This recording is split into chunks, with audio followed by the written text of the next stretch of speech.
A partir de agora, sobe o giro do motor.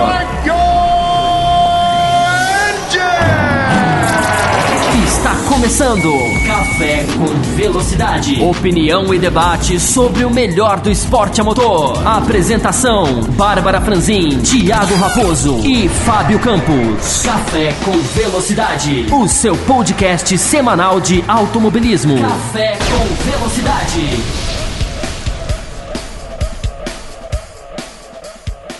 Pessoal do Café com Velocidade, chegamos com mais uma edição do nosso programa, onde o tema principal será a Fórmula E, mas de duas maneiras. Já já a gente explica para vocês e já vou passar aqui para o meu companheiro de bancada, Thiago Raposo, para dar seu bom dia, boa tarde, boa noite, boas-vindas para todos vocês. É isso aí, Bárbara. Olá, ouvintes do Café com Velocidade. Já estamos aí voltando aos poucos, né? Pegando o ritmo lentamente a cada semana. Vamos aí falar sobre a Fórmula E que correu lá na Argentina, mais uma etapa, né? Essa categoria que tem um calendário off-season, por assim dizer, a gente pode chamar desse jeito, e que acaba salvando aí um pouquinho esse período de poucas corridas, poucas atividades. Então vamos lá debater tudo o que aconteceu na Argentina. É isso aí, e antes da gente já entrar no nosso bloco, a gente sempre reforça aqui nas maneiras de você conversar com o Café com Velocidade e deixando o nosso e-mail, que é o nosso principal meio aí de comunicação com todo mundo, que é o cafécomvelocidade@gmail.com. Todas as outras maneiras de você falar com a gente estão no nosso post, quando o programa é publicado. Então dá uma olhadinha lá no café.autosfera.com.br, que você vai encontrar todas as informações aí de como seguir o Café com Velocidade, onde a gente tá. Então dê uma passada no nosso site. E agora a gente também sempre tem esse espaço aqui para mencionar os nossos apoiadores. Se você ainda não conhece o nosso projeto, pode entrar no apoia.se/Café com Velocidade, que são ouvintes, né, que colaboram com as nossas metas, com os nossos projetos. A gente já conseguiu coisa muito legal e nessa edição a gente também tem, né, uma entrevista que foi resultado de todos esses apoios que a gente consegue correr atrás, né, de muita coisa diferente para fazer por aqui. Então a gente vai agradecer todo mundo, começando pelo Alessiano Júnior, a Amanda Schmidt, André Luiz da Silva Santos, Carlos Cunha, Cleverson dos Santos, Cosme Machado, Diego Maulana, Edmar Miranda Júnior, Eilor Marigo, Fabrícia Bianchini, Fábio Pereira, Lucas Herrera, Luiz Felipe, Marcelo Kelly, Paulo Henrique de Oliveira Silva, Ricardo Buniman Soares, Sikerovski Neto, Tiago Rosa, Wellington da Cunha Leal Júnior, Rodrigo Vilela e Felipe Richelli. Então, muito obrigada a todo mundo e a gente deixa o convite para quem ainda não conhece acessar o nosso Apoia-se. E, Raposo, fala um pouquinho dessa entrevista que a gente vai ter no café, né, que já é o nosso próximo bloco. A gente já pode até antecipar aqui, porque foi uma daquelas que a gente há muito tempo queria fazer e finalmente a gente conseguiu. Bárbara, ainda, né, eu chamo ainda de as comemorações do programa 400. A gente fez a entrevista com o Hélio Castro Neves, mas essa aqui não deixa de ser também uma comemoração, apesar de ser a edição 401. É uma grande entrevista com o Bruno Senna, né, que é um piloto da Fórmula E. Então a entrevista foi feita antes da corrida da Argentina, então a gente não esbarra muito no que aconteceu no final de semana, mas a gente fala sobre a categoria, alguns pontos, algumas dúvidas que a gente tinha. Fala também um pouquinho sobre o Enduro, já que ele vai correr na LMP2, e quando a gente fez a entrevista também não tinha sido anunciado ainda que ele estava, né, foi anunciado durante a semana passada que ele fechou, vai correr no FIWEC pela LMP2, então assim, estava ainda no ar, a gente comenta sobre isso, e ele fala. Então, assim, como você falou antes também, né, já é um resultado do apoio que vocês estão colocando pra gente lá no apoia.se. É muito importante realmente essa ajuda de vocês, pra gente, sabe, tentar fazer coisas diferentes e trazer novas coisas, novas conquistas, novas entrevistas e tudo mais. Semana que vem vai ter outra surpresa que a gente vai anunciar durante a semana aí. Então a gente realmente aproveitou o fevereiro aí para tentar fazer alguma coisa diferente, já que a Fórmula 1 ainda tá engateando, nada de treinos ainda tá começando a lançar carros e tudo. só a Fórmula E realmente, efetivamente, a NASCAR começa só daqui a pouco. Então a gente fez essa entrevista, tem outras entrevistas aí pra vir, e eu espero que vocês gostem muito, porque eu achei que ficou bem legal essa entrevista com o Bruno Senna. Chama aí, Bárbara. É isso aí, agora a gente vai com a entrevista com Bruno Senna.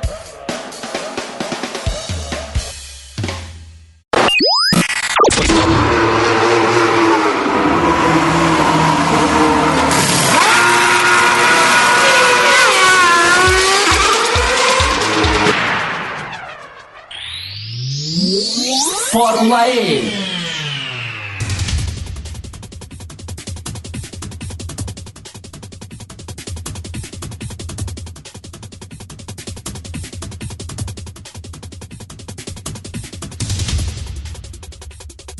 Então vamos conversar agora com o Bruno Senna, que está aqui mais uma vez prestigiando o Café com Velocidade, ajudando a gente, dando essa entrevista para nós. Bruno, eu vou começar a falar sobre Fórmula E com você, claro, né? Um assunto também bem atual, é um ponto da sua carreira aí que está aí bem, a gente está acompanhando bastante. E a pergunta que eu tenho sobre Fórmula E para você, Bruno, ela é bastante... vai muito do que a gente analisa e reflete sobre a categoria. Muita gente critica a questão dos circuitos de rua, enfim, dos carros. Eu não sou dessa linha. Eu tenho a impressão, Bruno, de que a Fórmula E é um desafio técnico que a gente do lado de fora não percebe. A questão humana é muito... É importante na Fórmula E, claro que o equipamento conta, mas a questão humana é muito importante, o erro do piloto, aquela questão de estar muito perto do muro, é mais ou menos isso, Bruno. A Fórmula E, ela é um desafio dentro das suas limitações de uma categoria que está começando, mas ela é um desafio técnico muito grande, é a impressão que a gente tem? A Fórmula E é muito difícil, né, uma categoria super desafiadora, os erros que você comete são extremamente caros, né, qualquer erro que você comete, você paga com um toque no muro, que realmente pode estragar a tua corrida. E mesmo sendo em pistas de rua, a Fórmula E tem muita ultrapassagem, tem muita ação na pista, porque a corrida é muito estratégica, não só você está atacando o tempo inteiro, mas a estratégia que você está fazendo sempre também faz diferença no onde você termina. Às vezes você começa a corrida mais para trás no grid e consegue avançar bem.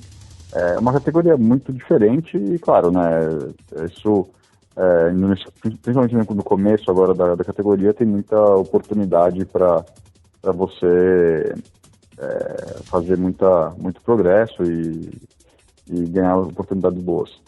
Analisando o pacote inteiro, Bruno, se a gente for analisar, claro que é uma categoria, eu repito, está começando, tem muita coisa para evoluir, mas analisando como um todo, circuitos, comercialmente, enfim, as corridas, se o Bruno Senna fosse chamado para opinar e tivesse que aprovar uma coisa, não, isso aqui está muito certo, ou isso aqui está muito errado, uma coisa que você mudaria, uma coisa que você acha que está dando muito certo, quais seriam na Fórmula E, Bruno?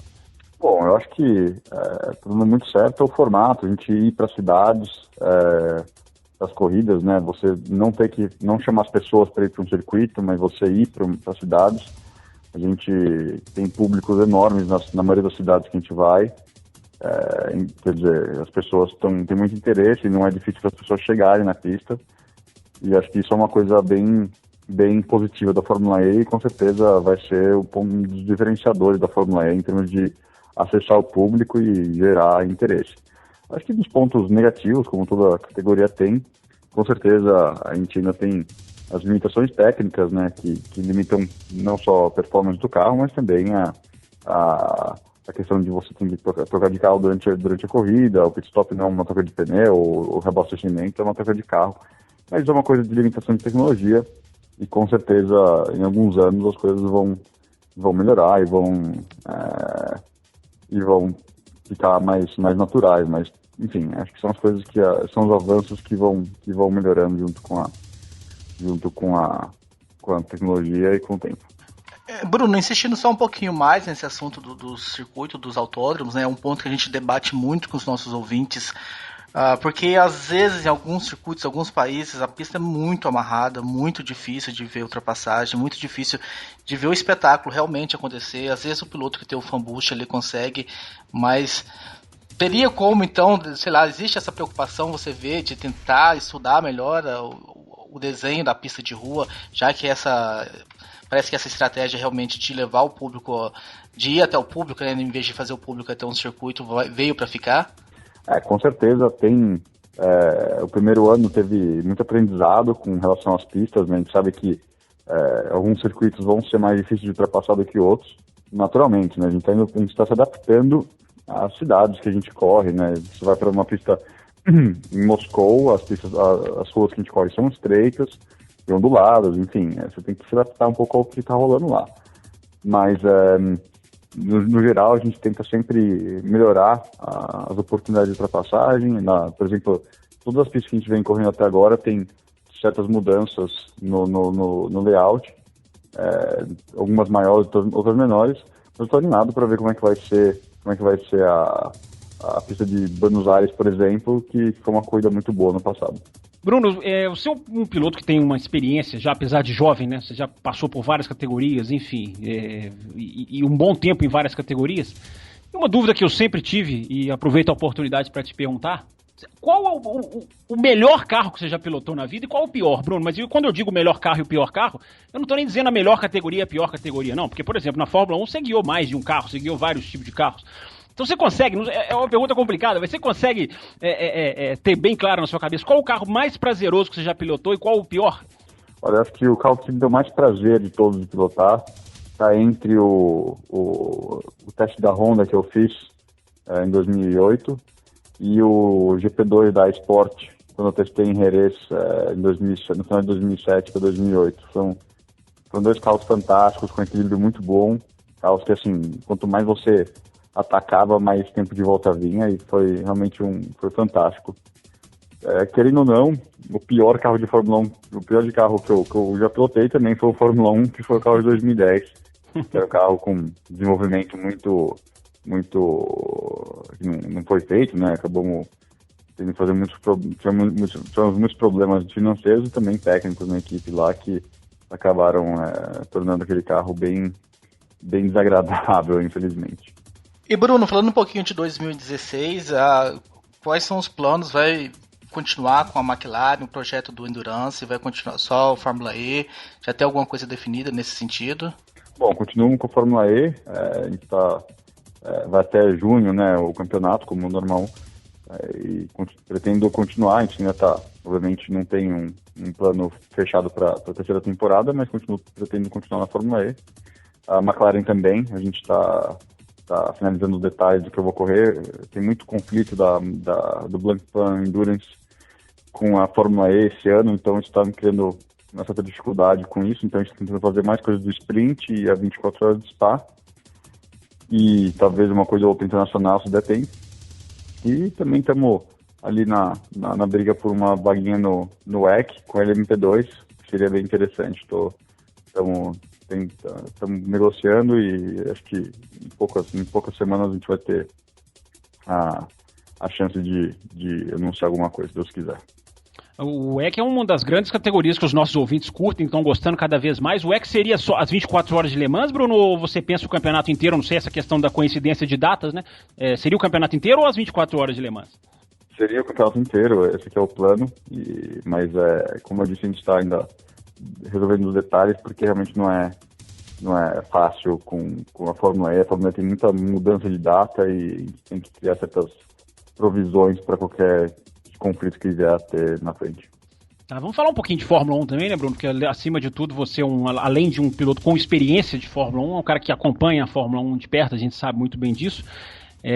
Como é que você está vendo, Bruno? Eu acho que a gente encerrou, a minha opinião é que a gente encerrou o campeonato, a Fórmula 1 encerrou o campeonato de 2015, né, suscitando vários tópicos para reflexão, discussão de como melhorar, de como evoluir, e tem muita gente falando nisso, tem as regras para 2017. Como que você, Bruno Senna, vê a Fórmula 1 hoje? A luz vermelha está realmente acesa? Precisa-se atacar pontos? Ou é uma fase cíclica normal? O que você está achando da Fórmula 1 nesse momento, Bruno? Bom, tem um negativismo muito grande em relação à Fórmula 1, infelizmente. Atualmente as coisas estão bem... as pessoas estão muito... sempre focando no negativo ali na Fórmula 1. Só que a Fórmula 1 tem ainda um show razoável, né? A gente vê algumas oportunidades, algumas boas brigas na pista. Só que, infelizmente, existe uma equipe dominando. Isso sempre cria um mal-estar em relação aos fãs.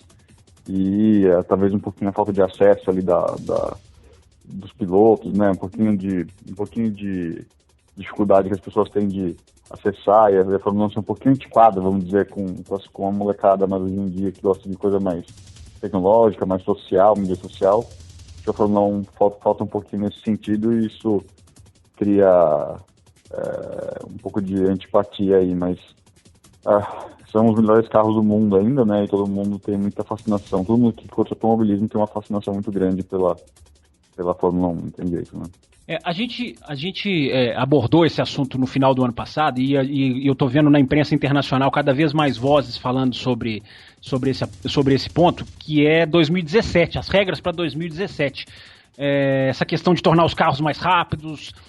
Você é da linha de que essas regras de 2017 talvez estejam indo para um lado que não é o ideal, em vez de focar na questão de ultrapassagens, talvez não estejam focando nisso, ou você acha que não? Para 2017 as mudanças tendem a melhorar a Fórmula 1? Eu acho que ganhar downforce, no final das contas, o tempo de volta do Fórmula 1 melhorar não vai fazer nenhuma diferença para os fãs não vão conseguir nem enxergar que o carro está indo 4 segundos mais rápido por volta, 5 segundos mais rápido por volta, mas eles vão chegar com certeza a maior dificuldade de ultrapassar. Eles vão ver que as coisas vão ficar mais complicadas, né? O único jeito de você realmente melhorar o show e melhorar a Fórmula 1 para os espectadores é você diminuir o downforce e ganhar aderência mecânica, né, melhorando os pneus do carro, etc. Criar um pacote aerodinâmico que sofre menos com o carro da frente, com a turbulência do carro da frente. Então, essas mudanças que eles estão propondo, por enquanto, não melhoram muitas coisas. Eu sei que existe mais downforce do assoalho do carro que eles estão propondo, que isso faz uma diferença boa, mas eles vão ter que, com certeza, trabalhar ali no pacote para fazer as asas da frente e de trás perderem menos com a turbulência. E aí, se Deus quiser, os pneus Pirelli seriam os pneus de consumo mais normal, por mais que eles sejam macios, eles sejam pneus que tenham degradação de borracha, não de temperatura, que é o problema que os pneus Pirelli têm hoje em dia ali na Fórmula 1. Uhum. Os pilotos têm que manejar, não podem atacar, porque a temperatura do pneu sobe e o pneu perde aderência, né? Não é como antigamente, se o pneu macio, você podia andar mais rápido e aí o pneu do carro estava mais rápido. O pneu da Pirelli, se você ataca, ele superaquece e aí o ritmo piora. Então esses dois fatores têm que ser bem tratados ali para o show melhorar para o futuro. E Bruno, a gente trata muito no nosso programa de categorias de base, e um nome que esteve muito em evidência esse ano no programa foi o inglês Oliver Rowland, que acabou aí sendo seu companheiro de equipe, né, numa das etapas da Fórmula E. Foi muito rápido, mas eu queria saber se nesse contato curto aí, o que já deu para você sentir dele? É um piloto que a gente observa a temporada que ele fez, né, na Fórmula Renault 3.5 ano passado com o título, foi espetacular. Deu para já conhecê-lo um pouco mais e falar alguma coisa do Rowland? Ele é muito boa gente, muito pé no chão. Eu não conhecia ele antes dele fazer esse final de semana de punta lá, e ele realmente foi muito disposto a aprender. Ele queria realmente ver como é que funcionava a Fórmula E. Foi até engraçado que no primeiro treino que a gente faz, né, que é o shakedown do carro na sexta-feira, com potência baixinha assim, ele já falou, nossa, a sensação de velocidade do Fórmula E é muito alta, porque a pista é bem estreita, como a gente sabe, e as coisas acontecem meio rápido ali. Então, ele se surpreendeu um pouquinho com a aderência baixa e como as coisas acontecem rápido ali no carro de Fórmula E, mesmo não sendo um carro muito rápido, especialmente comparando com o carro que ele vem pilotando, né, o Fórmula Renault 3.5. Então, foi interessante ver isso. Acho que ele se surpreendeu com o nível, ele foi rápido a admitir que foi se não foi o grid mais competitivo que ele já competiu, foi um dos grids mais competitivos que ele já competiu. Então, ele respeitou bem ali o jogo que a gente tá brincando ali na Fórmula E. E tem muito potencial. Ele sofreu um pouquinho na corrida com estratégia, porque realmente não é fácil chegar lá e competir com o pessoal que já está fazendo isso faz um ano. Mas ele acho que se ele voltar, ele vai ter uma boa performance. Legal, Bruno. A gente já sabe que você já tem que ir, mas eu não poderia deixar você embora antes de te perguntar uma coisa que os nossos ouvintes certamente cobrariam de mim se eu não perguntar. Eu sou o representante do Café com Velocidade que assiste às transmissões internacionais. Desde 2012 eu sou um acompanhante assíduo da Sky Sports. E você é um membro da equipe deles, praticamente, embora você não vá para todas as corridas, né? Porque você ainda é piloto, né? Não é comentarista exclusivo, como o Brandon, como o Herbert, enfim.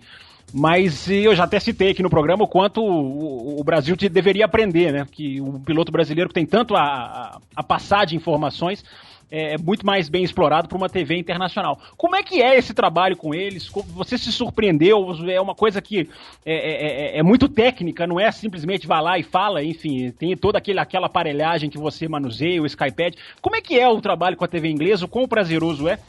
E o quanto surpreendeu fazer essa função com eles? Olha, é muito interessante, né, você participar dos dois lados do jogo ali, né, você trabalhar como piloto e aí trabalhar como umas pessoas, né, como jornalistas que trabalham ali tentando tirar as notícias, etc. Eu sabia que quando eu estava, né, na Fórmula 1 e um pouco antes da Fórmula 1, a gente sempre tinha que manter um certo cuidado com a imprensa, porque se você fala muito, as coisas acabam saindo do controle. E quando você faz as reuniões ali junto com o pessoal, você entende como é que funciona, por que as coisas, por que os jornalistas e televisão e rádio, etc., como é que eles tiram as histórias, como é que eles decidem quais vão ser as histórias. Isso é muito interessante. Pela parte técnica foi bem legal ver quanta coisa tem por trás das portas ali, em termos de análise, etc., né? Eu acabei fazendo bastante da análise técnica das coisas que eu fiz, e usamos muito material da FOM, que faz a produção de televisão da Fórmula 1. Eles têm muita informação. Este ano, pelo que eu sei ali, a Fórmula 1 vai trazer muita coisa nova, muito gráfico, muita informação nova para o telespectador entender mais ainda o que está rolando na corrida. E isso vai ser muito legal. Então, com certeza, o poder de informação ali de televisão e ter alguém que entende, né, que sabe do que as informações representam, seria uma ótima oportunidade para fazer análise técnica, para o fã que gosta da parte técnica entender. Eu acho que teria um automobilismo um pouquinho mais fácil de entender para quem está assistindo da televisão. Beleza, Bruno, pra gente fechar então, ainda sobre esse assunto da transmissão, eu me lembro um fato até engraçado, hoje é engraçado, na época que não era, que você tava na corrida da GP2 e você parou no pit stop e falou, né, dog, e o pessoal da transmissão nacional achou que você tava nervoso com o piloto. Nossa, o Bruno Senna tá nervoso com o piloto. E não foi, né? Foi aquele incidente que você acaba atropelando um cachorro em Istambul. Então eu queria que você contasse pra gente, lembrasse esse momento aí. Como foi o susto, né, de ver um cachorro passando na sua frente? Foi uma das minhas más memórias do automobilismo, infelizmente, mas aconteceu, não tem como evitar. Eu estava na corrida da Turquia, tem muito cachorro, assim como no Brasil tinha muito cachorro na pista, na Turquia também tem muito cachorro na pista, e 2 cachorros entraram na pista e um estava na reta, bem atrás da ondulação ali na reta principal. Então, conforme eu passei a parte mais alta da ondulação, o cachorro estava na descida, e eu estava a 280 km por hora e não tive nem oportunidade, não tive mais ou menos 1,5 décimo para reagir da hora que eu vi o cachorro até a hora que o cachorro acertou a roda. Eu consegui virar um pouquinho para a esquerda, que foi que me salvou, porque eu acertei o cachorro com o pneu do carro em vez do bico. Isso, graças a Deus, salvou minha vida, mas infelizmente o cachorro acabou morrendo, né? Então foi triste. E, enfim, foi um choque grande, né? A gente não estava esperando uma coisa dessa no final de semana de coisa de Fórmula 1, teve muita reclamação, etc. No final as coisas ficaram pelo que ficaram.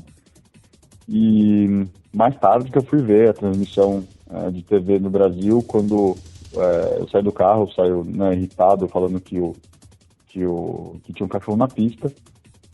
E o meu grande amigo Lito Cavalcante achou que eu tinha falado que o Conway era um cachorro.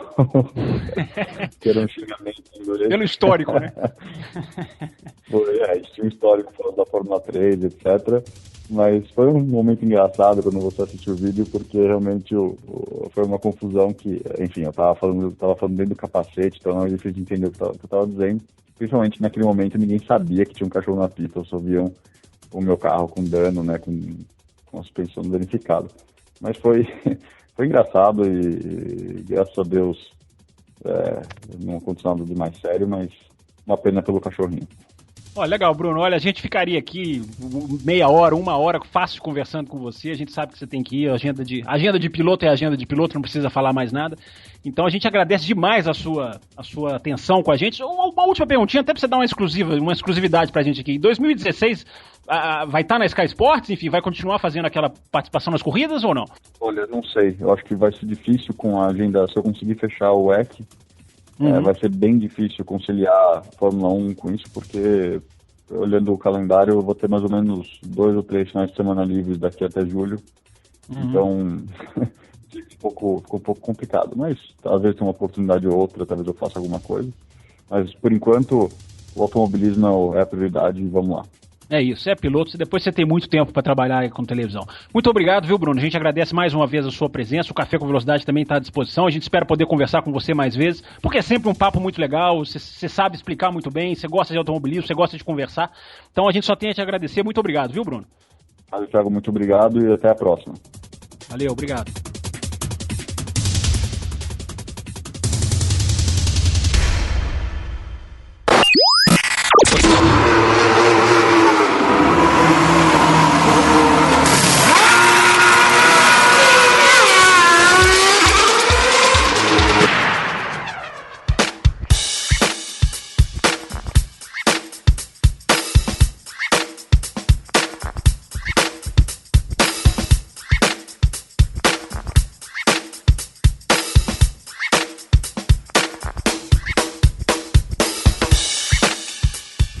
Bem, essa foi a entrevista com Bruno Senna, espero que vocês tenham gostado aí. Eu e o Fábio Campos, a Bárbara novamente, né, com problemas aí de agenda, não conseguiu participar, mas eu e o Fábio Campos dessa vez aí participamos e tentamos aí fazer algumas perguntas, sair um pouquinho do trivial, das perguntas que são feitas pro Bruno. Às vezes nem sempre a gente consegue, a gente se esforça para isso, para tentar levar coisas diferentes para vocês. Mas virando a página, né, depois da entrevista, vamos falar da etapa, como a gente já havia prometido, de Buenos Aires da Fórmula E, que correu aí no último final de semana, uma briga aí muito legal, né, Bárbara, principalmente pela vitória nas últimas voltas, e até já lendo uma pergunta que a gente recebeu do Wellington Leal, alguém tira esse título do Buemi?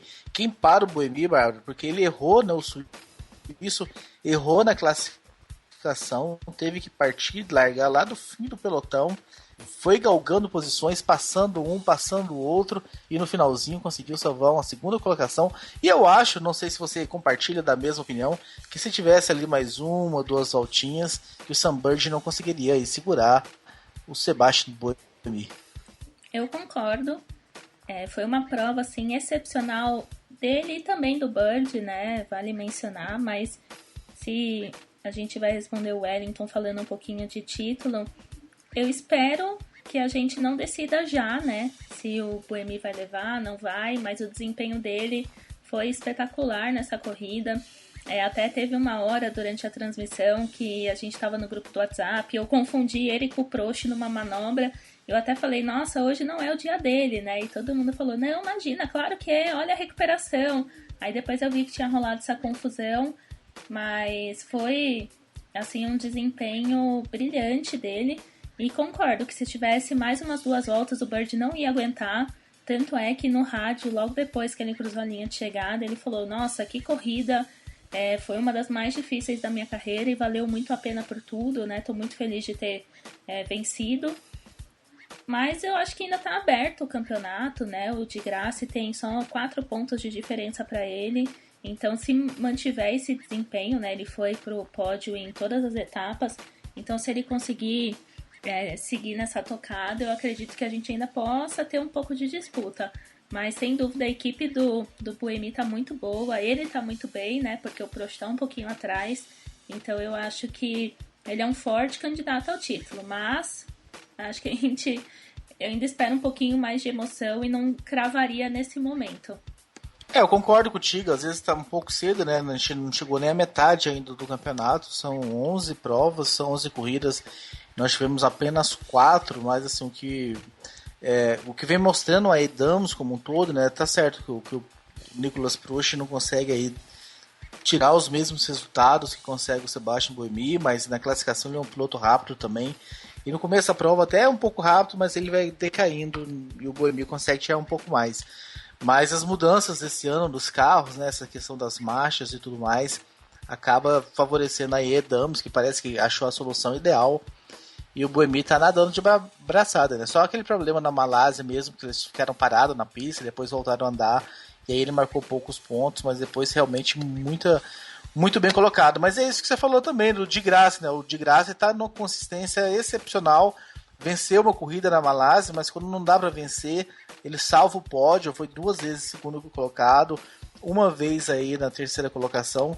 Essa consistência pode sim levá-lo, mas a minha sensação que eu tenho hoje é de que no embate direto a Edams está sobrando para cima da Abt.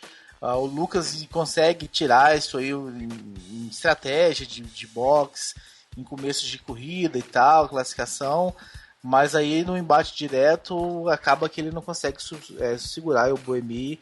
Não sei se numa pista um pouquinho mais amarrada e tal, tipo Mônaco. Apesar que a gente não tem mais Mônaco, né, esse ano, então vai ser difícil. Não sei o que vai esperar do México, já que o México é a próxima etapa e vai ser uma novidade, né? Tá estreando esse ano, não sei se a pista vai favorecer tanto a ultrapassagem, mas a impressão que eu tenho é que no embate direto a equipe Abt ainda não consegue segurar a Edams. A diferença de potencial tá bem grande ali e fica difícil pro Di Grassi.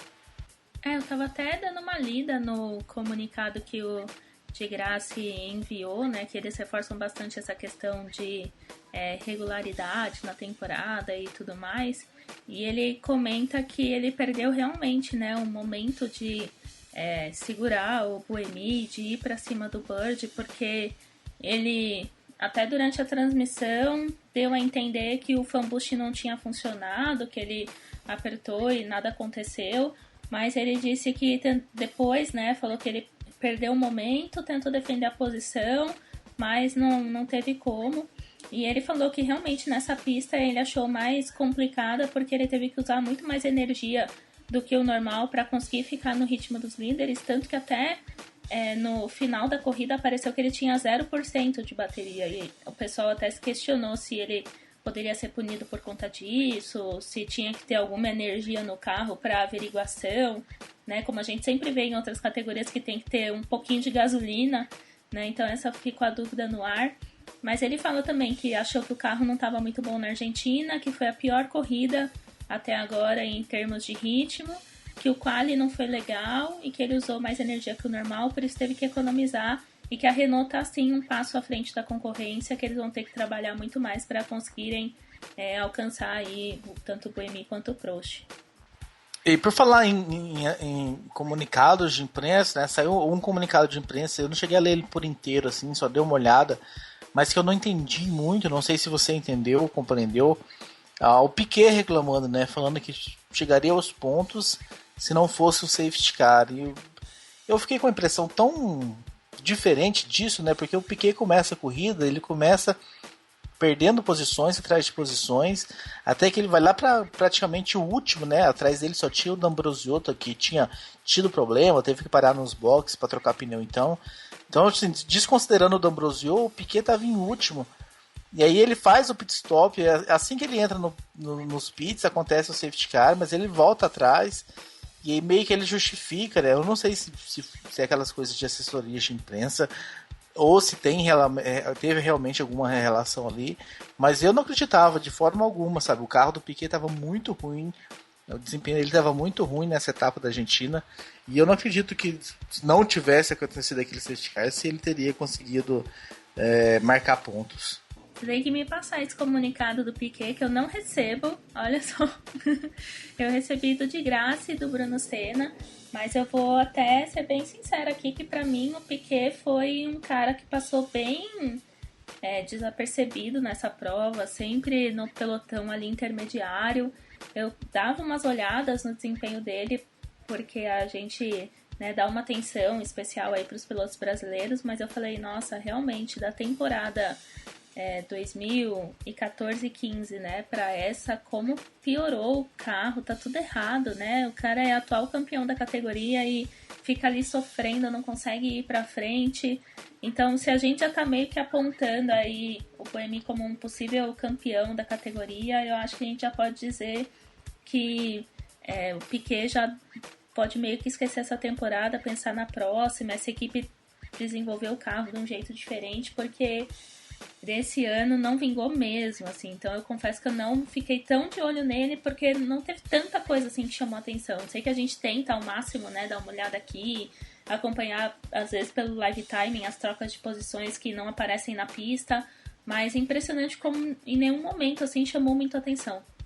Eu acho que aqui, vou até passar rapidinho, né? O título da matéria é Safety Car mina a estratégia de Piquet em Buenos Aires, né? E fala, né? O Piquet esteve próximo dos pontos no Prix de Buenos Aires, quarta etapa da temporada 2 da FIA Fórmula E, e com um carro ainda um pouco competitivo, o atual campeão da pioneira categoria global dos carros 100% elétricos poupou o equipamento na primeira parte da prova e teria pontuado na capital argentina não fosse a intervenção do carro de segurança na volta 19 das 35. A jornada começou com o terceiro lugar no treino livre, aqui tá querendo entender realmente o argumento deles, né? Então seu equipamento tem que vender, né? Esse é o argumento. Então seu equipamento perdeu rendimento, obrigando o campeão do mundo a uma estratégia mais conservadora. Piquet passou a salvar a bateria e na abertura da rodada de pits na volta 15 e ainda conservava 25% de carga. Ele então viu o grid todo entrar nos boxes para trocar de carros até o giro 19, quando o safety car foi acionado para permitir a remoção de um carro parado no local arriscado. Obrigado a tirar o pé pela bandeira amarela em todo o circuito, montado na região de Puerto Madeiro, Piquet Jr. ainda entrou no box na liderança, mas saiu apenas na 14º depois da troca do carro. Nas 15 voltas finais, o brasileiro conquistou mais 2 posições para receber a bandeirada quadriculada. Não sei se ele ia conseguir, sei lá, né? Às vezes ele ia conseguir esticar um pouco mais antes de entrar e o safety car fez ele perder um pouquinho de tempo. Pode ser que tenha acontecido sim, tenha fugido aos nossos olhares, eu não vou negar completamente aí essa afirmação. E Bruno Senna, né, o nosso entrevistado dessa edição, né, um piloto que ainda tá com muitas dificuldades ainda no campeonato, salvou ainda um pontinho, mas não foi aí uma corrida excelente, né, Bárbara? É verdade, dele eu recebo o release e eles super exaltaram essa questão desse pontinho que ele conseguiu e tudo mais, porque depois que ele teve um acidente, né, durante o quali, acabou que não conseguiu, não sabia nem se ele ia conseguir voltar a correr, né, os mecânicos foram lá correndo para acertarem o carro e tudo mais, e quando eu vi, eu achei que talvez não tivesse mesmo condições dele voltar a correr, então foi bem legal vê-lo na pista pelo menos, e também eles falam que ele entrou no carro e já foi pra pista, assim, não deu tempo de testar nada, assim, será que esse remendo aqui deu certo, aquele ali? Então não, ele entrou no carro, correu, então acho que nessas condições, assim, a gente não pode até dizer que foi tudo perdido, que foi uma prova horrorosa, eu acho que conseguiu dar a volta por cima, conseguiu colocar o carro na pista, então foi tudo bem, até esse ponto eu acho que é um mérito, mas a gente continua, na minha opinião, é aquela questão, né, impressionante como ele tem azar e sempre sofre um acidente, alguma coisa que não vai pra frente, assim, eu queria entender um pouco disso, que continua, né, assim, um tanto quanto bizarro o que acontece com ele. Realmente o Bruno vem sofrendo um pouco aí na Fórmula E, vamos ver se esperar, né, nas próximas etapas se consegue alguma recuperação, não é de hoje, né, a primeira temporada dele também não foi legal, e Nick Heidfeld na Mahindra conseguiu uma 7ª colocação, terminou à frente dele, mas eu acho que no campeonato, né, o Nick Heidfeld está na 7ª colocação com 23 pontos e o Bruno está em 11º com 11, mas assim, se você olhar também os resultados do Heidfeld, tá na Malásia, ele na primeira etapa na China, ele conseguiu ir ao pódio, mas depois também não tem grandes resultados. No Bruno Senna conseguiu aí um bom resultado na Malásia. Então, assim, estão bem alternando. O Bruno está um pouquinho atrás do Heidfeld ainda, mas vamos acompanhar nas próximas etapas o que acontece.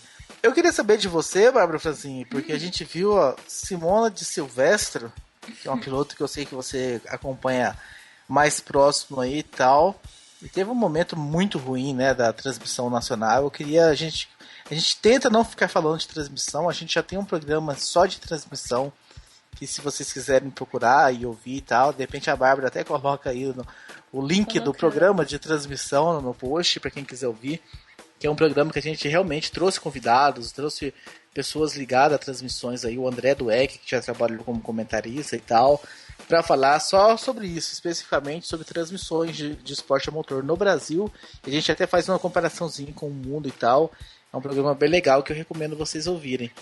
Mas foi uma transmissão meio, eu diria, escorregou e acabou caindo aí na qualidade, porque foi um excesso de piadas e tudo.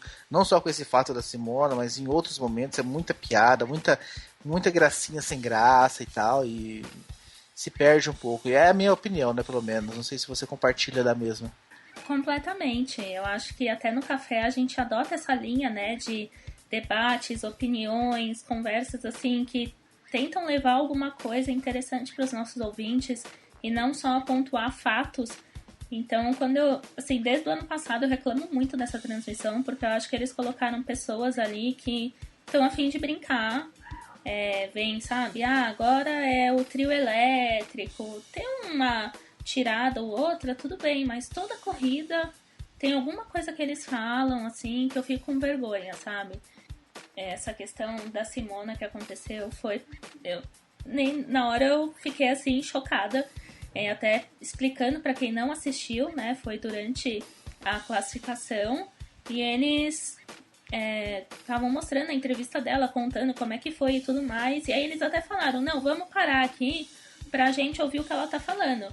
E eu tenho 90% de certeza que foi o Flávio Gomes, que ele traduz todos os rádios, né?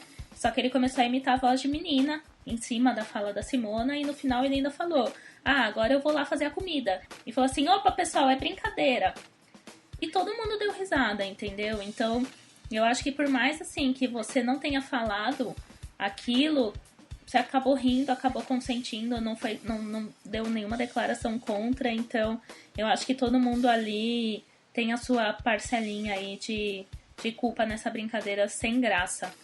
E foi isso. E aí eu comecei também a escrever várias coisas no meu Twitter que eu não aguento sobre o assunto, sabe? É a única piloto que corre na Fórmula E. A gente fala que, tipo, é legal ter essa igualdade das mulheres chegarem em categorias mais de ponta, terem carros competitivos, mas assim, se nem a imprensa respeita, fica um pouco complicado, né? Até eu vejo, por que não tem muita menina que às vezes gosta de automobilismo? Porque é um preconceito enorme, sabe? E aí a gente já entra em vários outros temas, mas falando também da transmissão de verdade. Depois dessa história eu desisti de acompanhar com a narração do Fox Sports. Depois, né, Raposo, até quem quiser a gente dá as dicas de como conseguir assistir a transmissão da própria Fórmula E no YouTube, que é super legal.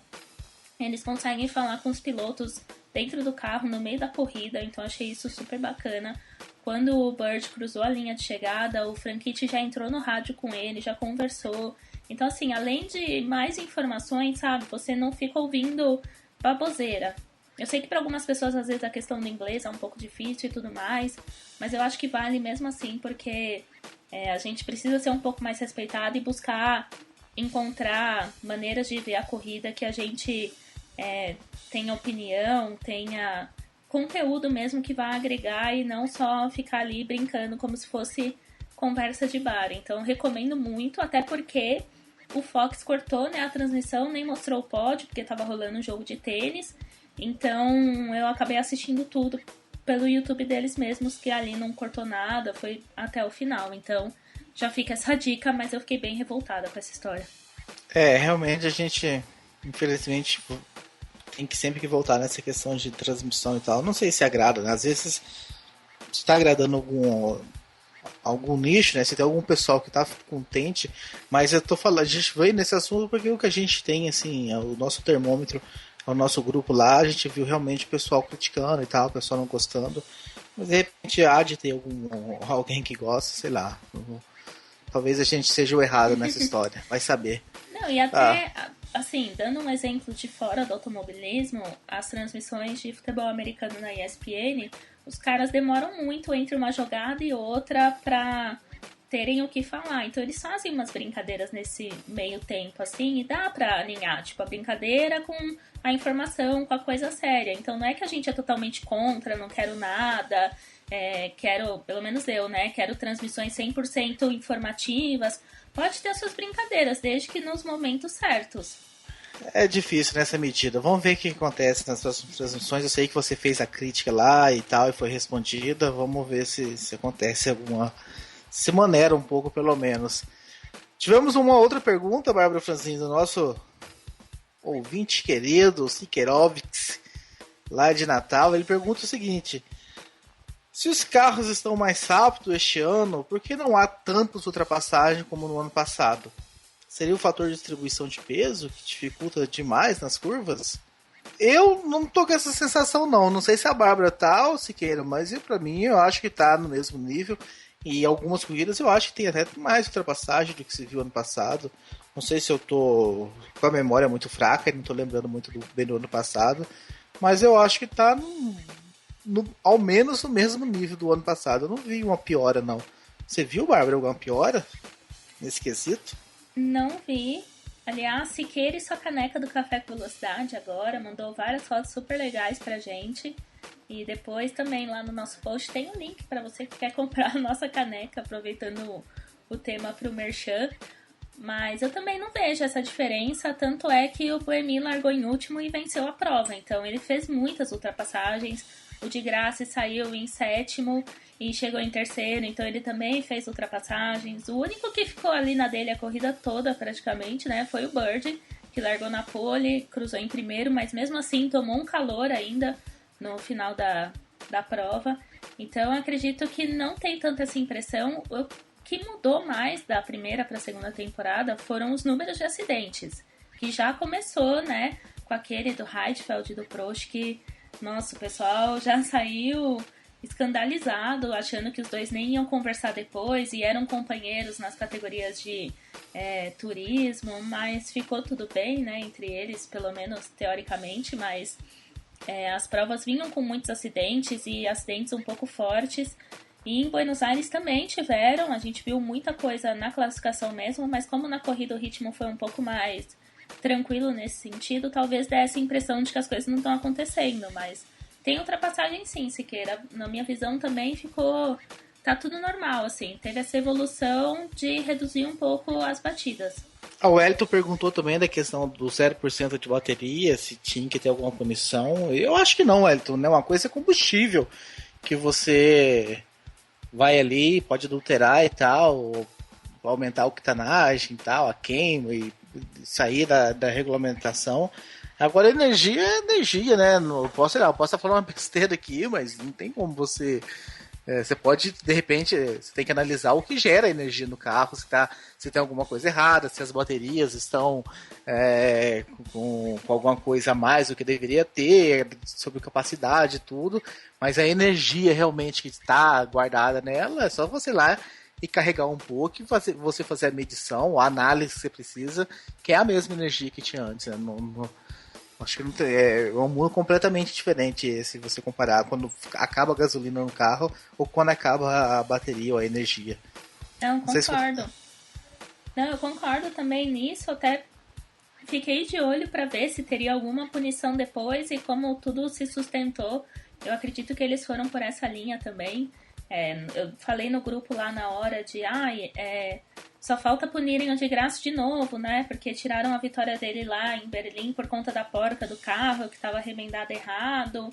E aí só falta agora ter esse problema de bateria também. Mas eu acho que eles também estão indo por esse lado de estudar o carro, entender. É bem diferente de categorias que correm com gasolina, etanol e outros combustíveis. Próxima etapa, Bárbara Franzin, da Fórmula E será no México, como eu falei, no começo de março, né? Eu acho, se não me engano, um final de semana antes da abertura do campeonato da Fórmula 1 no México.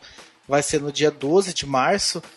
É um circuito, né, construído bem próximo ao circuito Hermano Rodrigues, pelo que eu entendi, pega um pouquinho do circuito e pega um pouquinho não sei se é da rua ou é do estacionamento ao lado do circuito.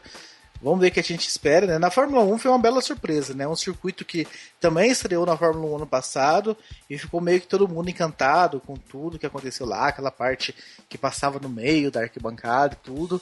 Vamos ver se na Fórmula e o público, né, completamente apaixonado e vibrante. Vamos ver se na Fórmula E a gente vai ter a mesma festa. É verdade, fica a expectativa, né, para uma pista que a gente ainda não conhece, né? Saiu Mônaco e acho que Miami, né, se eu não estou enganada, dessa temporada. Então a gente vai ter aí novos circuitos para dar uma olhada. E o bom, olha só, a Fórmula 1 também já tá voltando. Daqui a pouco a gente já vai ter mais um monte de corrida aí para cobrir e falar aqui no Café com Velocidade. Então o ano tá começando. Exatamente, eu acho que a gente já pode antecipar uma novidade, né, Bárbara? Talvez você e Fábio Campos conseguem guardar mais segredo, mas minha língua não para quieta.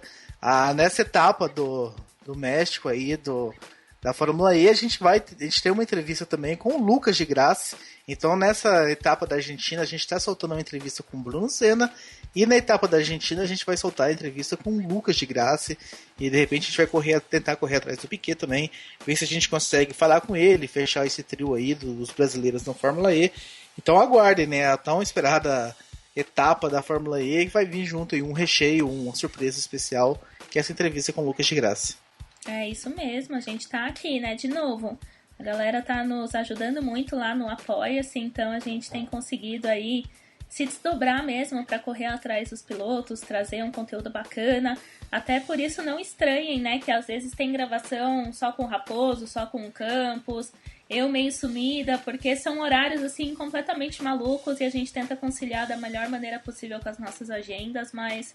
E ainda tem mais, hein? Vou dizer, não vou fazer igual você, Thiago, que dá a informação completa, mas vou dizer que ainda tem mais, não para por aí não. Exatamente. Então, chegamos ao fim dessa edição, uma edição até um pouquinho curta, só para realmente vocês aí nesse carnaval aí, ter um pouquinho de esporte a motor também na vida de vocês. Espero que vocês tenham gostado da entrevista. Seria muito legal que vocês escrevessem, né, utilizassem realmente os canais com a gente, ou as mídias sociais, ou o e-mail cafécomvelocidade@gmail.com, dizendo o que achou, se gostou das perguntas, o que você perguntaria se estivesse no nosso lugar, alguma coisa de repente que a gente deixou passar. Isso esse feedback de vocês vai nos ajudando, vai nos ensinando aí a uma postura diferente para as próximas entrevistas, talvez. Que a ideia é que 2016 seja um ano repleto de entrevistas. A gente está vindo com grandes nomes, né? Hélio Castro Neves, Bruno Senna, daqui a pouco vai vir Lucas de Graça, semana que vem tem um outro super piloto também. Esse eu vou guardar a surpresa, eu consegui guardar um pouquinho a surpresa. Mas a gente vai vir também com pilotos, talvez não tão estrelas, assim, pilotos que estão indo para a Fórmula 3, pilotos um pouquinho mais jovens e tal. A ideia é essa, passar pelos figurões e passar pela garotada que está começando também, e fazer um material aí espetacular para vocês em 2016. Então a gente só pede isso de vocês. Dá um feedback, se gostou, se não gostou, o que poderia ser melhor, o que foi genial, o que vocês acharam. Não precisa ser só crítica, pode ser elogios também. A gente fica aí no aguardo desse meio. E um abraço para todo mundo e bebam com moderação nesse carnaval. Olha, o que eu já tenho visto de gente caída por aí não tá escrito. Mas só para reforçar, então, realmente a gente tá aí com esse conteúdo super bacana. Escrevam pra gente, né, dizendo se gostaram, se não gostaram. Às vezes até com uma sugestão, sabe? Quem que vocês gostariam que a gente corresse atrás para falar no Café com Velocidade? Se tem alguma pergunta para um piloto específico. Então, sempre reforçando que é legal ter a participação de vocês em tudo, né? A gente faz o programa para vocês, então a gente sempre deixa aqui essa ressalva de colaboração, né? Então, estamos aqui para todo mundo aprender e crescer aí no automobilismo, conhecendo mais categorias, conversando com pilotos e vendo opiniões diferentes. Então, acredito que essa é a nossa essência que a gente quer continuar e conta com todo mundo. Bom, edição mais curtinha de carnaval, mas mesmo assim, né, com bastante conteúdo, foi bem legal gravar, voltar a gravar, né, porque eu só participei da outra abertura, não deu tempo de falar participar das entrevistas, das categorias, mas enfim, estamos de volta aqui, e firmes e fortes em 2016, então fica o recadinho aí do Raposo, hein, aproveitem o carnaval com moderação, escutem o Café com Velocidade, e é isso, na semana que vem a gente volta com mais um programa, um abraço e tchau!